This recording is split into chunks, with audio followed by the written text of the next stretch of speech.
आज मेरो गार्डनमा यसरी स्ट्रबेरीलाई सजाउँदै यसरी भिडियो बनाइरहेको छु। स्ट्रबेरी यसरी सजाएँ, यसरी उसको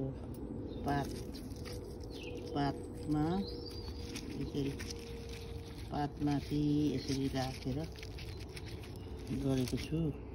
यसरी नै गऱ्यो भने सायद यस्तो फोहोरहरू पनि लाग्दैन होला।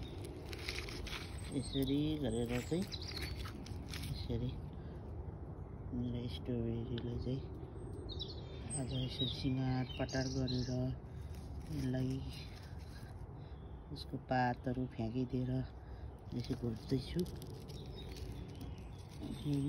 यसलाई पनि यसरी माया गर्नु भने उनीहरू पनि ह्याप्पी भएर बस्दो रहेछ नि। यिनीहरू आज कति खुसी देखिँदैछ। अब टिपेर त खुसी देखे पनि टिपेर त खानु पर्छ के गर्नु, नखाए पनि नहुने खानु भनेर परमेश्वरले चाहिँ खानु भनेर बनाइदिनु भएको मनुष्यलाई। अनि अब यो चाहिँ खानु चाहिँ पर्छ होइन। र पनि यसरी यो सँगै आजको बिहान मैले सेयर गरेर बस्दाखेरि मलाई कति रमाइलो लागेको थियो कि। अब यसको पनि बिरुवा यहाँबाट बनाउँदा हुन्छ होइन, आउँछ।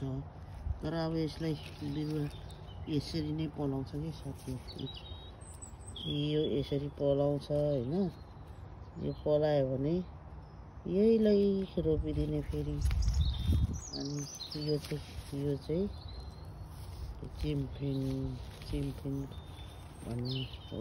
यो चाहिँ यसरी चिम्फिनको बोट हो। यो चाहिँ यो त सानो बोटमा भनेर गमलामा चल्नु त चल्दैन। र पनि मैले मेरो गार्डनकोलाई सजाएर राख्नलाई यो बोटलाई पनि राखेको छु। अनि यसलाई पनि यसरी सजाएको छु।